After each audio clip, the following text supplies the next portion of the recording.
in this recording we're going to be looking at the relationship between war and development, and this is quite a complicated essay to write in the sociology exam.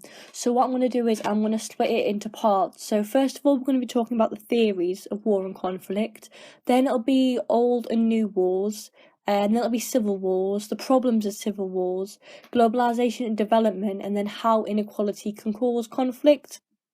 So first of all, Collier believed that war and conflict are linked, as countries with increased conflict are often found at the lowest levels of development, as war destroys infrastructure and delays and prevents education. So now we're going to move on and look at the theories of war and conflict. So modernisation theory believes that wars are part of the process of creating modern states, as they replicate what happened in Europe. Modernisation theorists believe that peace will come as a result of trade and democracy. However, modernisation theory is out of date and they don't address the issue of new wars.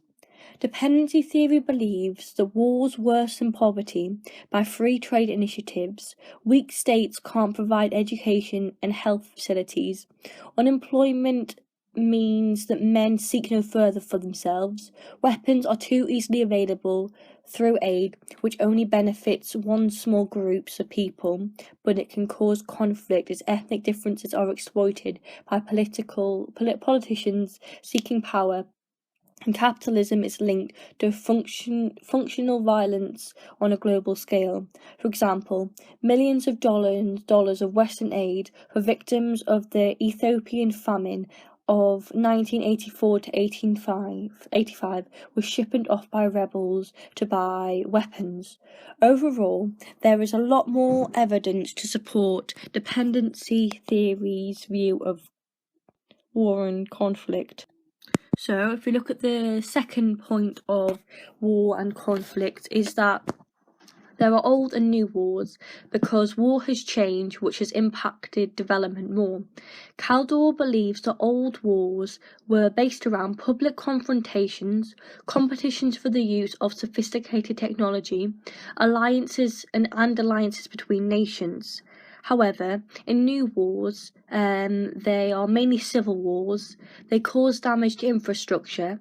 They are marked by shocking brutality, and countries that are hit by civil wars never score well on development indicators. It's important to separate old wars, as they were seen as wars of liberation or anti-colonial struggles that can be seen as centered around exploitation of one group over another. For example, the apartheid in South Africa, or in Algeria, where French shot civilians, but then Algeria eventually took over.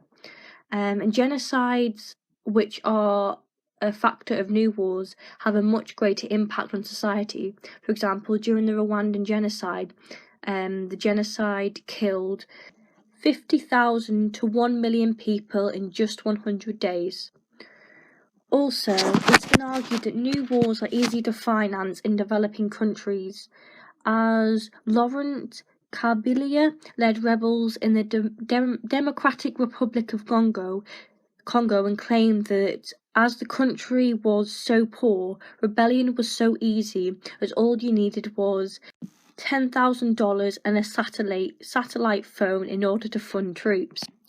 Okay, so as Kaldor says, civil wars are generally seen as new types of wars, and most civil wars will take place in the developing world because relative poverty is worsening.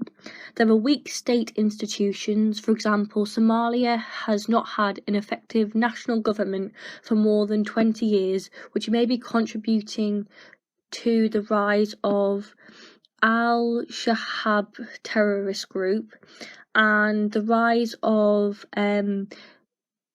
Boko Haram in Nigeria, which is an Islamic terrorist group, maybe due to weak states. Also, there are ethnic divisions such as the Rwanda genocide, the Hutus versus the Tutsis, and the terms of trade such as ending the terms of international coffee agreement by the USA in 1989 dramatically reduced the incomes of Rwandan coffee farmers, the resulting poverty may have contributed to the 1994 genocide, and this suggests that the world markets are out of control.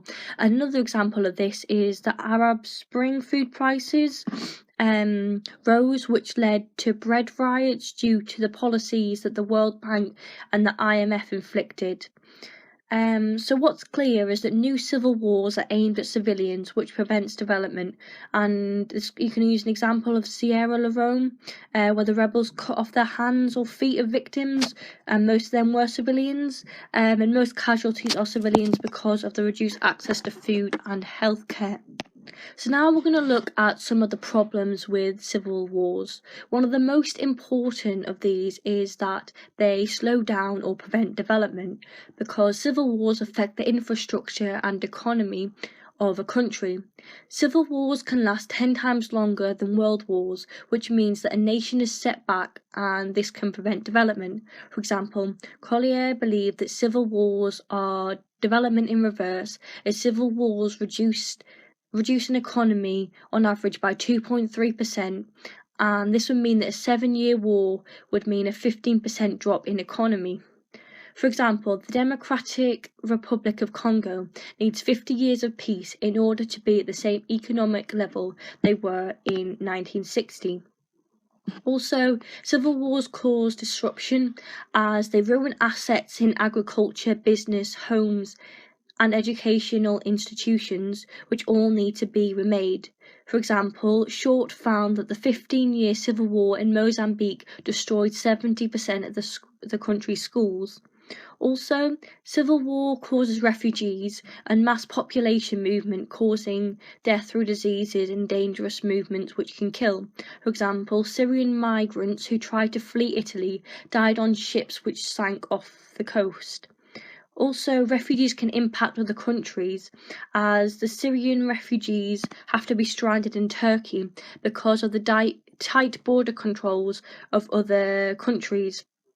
And also the tens of thousands of refugees that have arrived in Tanzania, pouring over the border from Burundi due to the civil war, which puts pressure on the Tanzanian government to provide for them.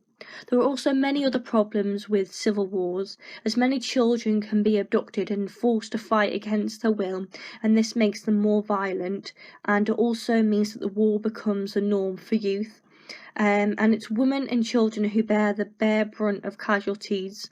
And also sexual violence becomes the norm, and rape as a weapon of war is a gruesome extension of patriarchal societies. In terms of globalisation and development, the illegal flow of money is a big contribution to war. There has been a rise of globalised crime such as terrorism, such as 9/11, and Islamic jihadists are a globalised form of terrorism, but they're different as they do not always claim responsibility for their attacks. As Giddens argues that these characteristics may indicate a change in the nature of terrorism and can be seen as a new style of terrorism.